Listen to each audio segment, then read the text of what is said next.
A minister of a bygone era preached a sermon on Moses entitled it Life Begins at 80.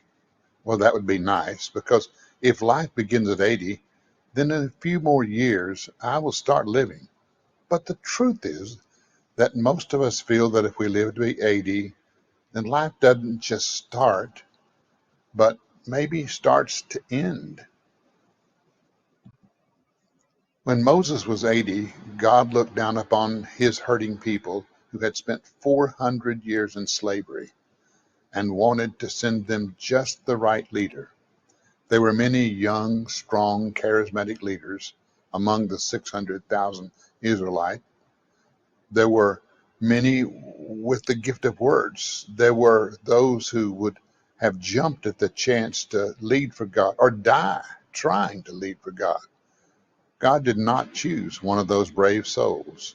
Instead, God chose a man who ran away from his family and who stayed away for 40 years. God chose a man who was poor in his speaking. God chose a man who was already afraid to accept the challenge. God chose a man who did not want to be picked. Moses did not choose the task. God chose it for him.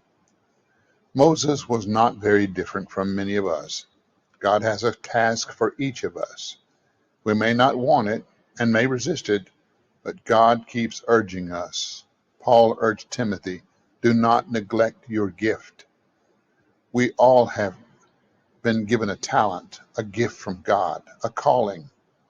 Perhaps you are not 80, maybe you're 30 or 35 or 45 or 22. If so, then your life's title can read, Life Begins at whatever age you are right now. Go ahead and begin it. God will go with you on the journey and in your service. Use your gift.